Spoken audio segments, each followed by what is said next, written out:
to start off this morning with a quick story about my very short stint on the high school wrestling team. I had switched schools after my sophomore year. I was in a small high school, very few people, and at 6 foot, I was the center of the basketball team. I was the tallest guy on the team. When I got to the bigger high school in my junior year, much bigger, at 6 foot, the towel boy was taller than I was. There was no place on my new high school basketball team for a slow, mediocre dribbler that's short. So I went out for the wrestling team. Now, wrestling is, in my estimation, probably the most grueling of all sports. And I know people say, well, soccer players run for 90 minutes. And I say, great, do that with someone laying on your back and then come talk to me. I made it through all of the training sessions and the long practices and the weightlifting and the running, and I ended up making the team. And in my very first match, in the very first minute of the very first period, I found myself in the unenviable position of being on my back, almost pinned, and trying to push back. And in that minute, the fear of losing, I pushed my shoulder back as hard as I could and snap. My sternum separated. And there was this loud crack and obviously a loud scream from me, and I think I scared the guy who was on top of me more than I was scared. And he jumped off me, and that was that. I had separated the cartilage that keeps your rib cage together, and there's no injury that is probably more painful than that, because every time you take a breath, that moves. And so this happened just before Thanksgiving break, and when I came back to school after Thanksgiving, I went to the coach and I informed him that I was hanging up my wrestling shoes. And of course, under the circumstances, he said, well, I understand, and that's fine. Now, I have over these many, and I started thinking about how many was, and it's been many years since I was at my wrestling weight. I started to think there was something probably more important going on at that time that I probably didn't realize right then, but I do now. Which leads me to the story about Jacob at the river Jabbok. A very odd story.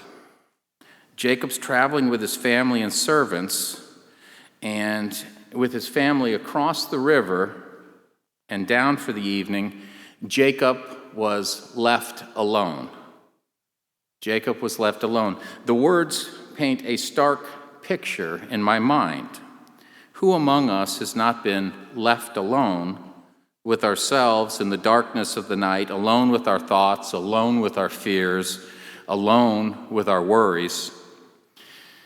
And we have that deafening sound of silence echoing through the house as we are there alone with our thoughts.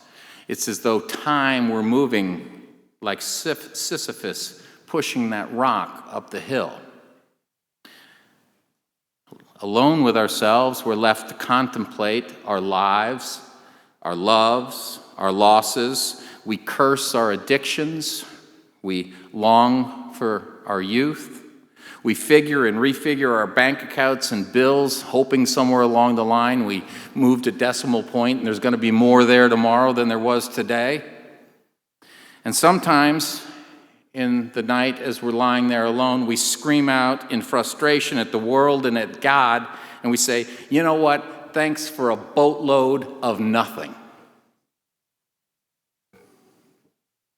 And so we find Jacob at the river, alone with himself, and the scriptures tell us a man wrestled with him until daybreak.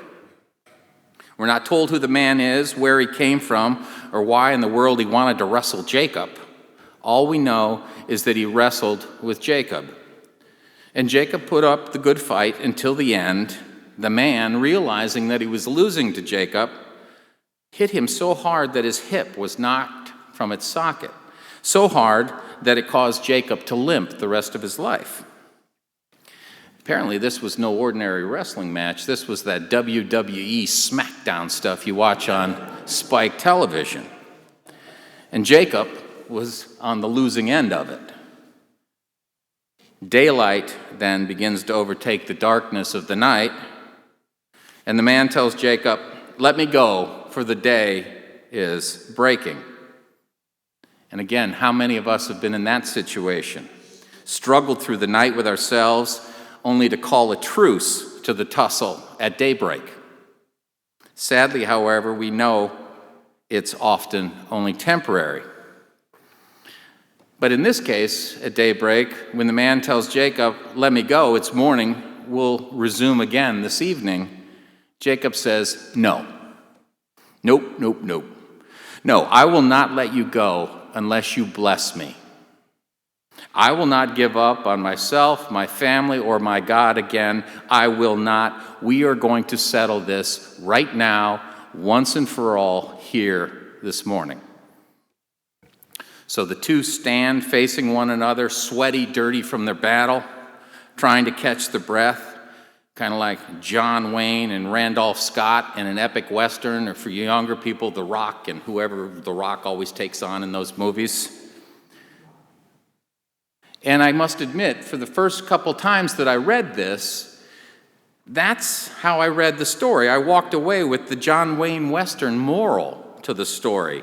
Good cowboy Jacob fought with the black-hatted demons, the bad guys, and won. Good over evil, strong over weak, John Wayne or The Rock over everybody else. It's kind of the American way. Pull yourself up with your bootstraps, individualism. But I see it differently, I think, these days. Jacob was never going to defeat those inner demons that he was wrestling with. He was never going to vanquish his fears or his doubts or his human deficiencies. As day broke that morning at Jabbok, all the frailties and frustrations of his psyche, they were still with him. He still was Jacob. Except on this particular morning, Jacob was finally able to admit to himself his humanity. He was able to concede that he had problems. He was able to confess the many sins of his life. He was contrite and humble. And despite this, he was able to ask God to bless him anyway. Be my God, whether I'm good or bad. Love me when I succeed and when I fail. Take me as I am, Lord. And in return, I will remain faithful in the good times and in the bad. Whether life is plentiful or whether times are turbulent, I will be grateful. And can't you just see the man looking at Jacob? A small smile coming over his face as he brushes off the dust from his garments. And he looks at Jacob and he says, "Now you get it. You get it." And as Jacob walks away slowly with a sense of peace and quiet confidence that one finds only in acceptance. Acceptance of oneself, acceptance of the world around us, and of God and God's love for us. Isn't that what we're most afraid of when we're left alone with ourselves? That we aren't good enough or strong enough or smart enough, we're not rich enough, we're not happy enough, we're not loved enough, or any other thing or characteristic that we're not enough of? Going back to wrestling, it's occurred to me over the years that the separated sternum was not the only reason I quit the wrestling team after Thanksgiving. There was, maybe, some fear involved. Maybe I was afraid I wasn't good enough. Maybe I was afraid of what others might say about me. Maybe I was afraid of losing again. But just as Jacob realized at Jacob, we will always come up short when we struggle with the human expectations of a society, a culture focused far too much on the unnecessary and the absolutely unachievable. But when we concede our humanity and instead acknowledge God's limitless love for us, that's when we can face the dark night of our souls. When we seek God's will for us rather than demanding our own will be done. When we focus upon our spirituality and prayer rather than egos and reputations and bank accounts. When our concerns are directed outward toward other people and not inward toward selfish satisfaction, well, you know what? That struggle that we all have, that struggle that we all go through, will seem less insurmountable. Especially because God will be there with each of us, struggling beside us, not only during the day, but also during the dark night of the soul. Amen.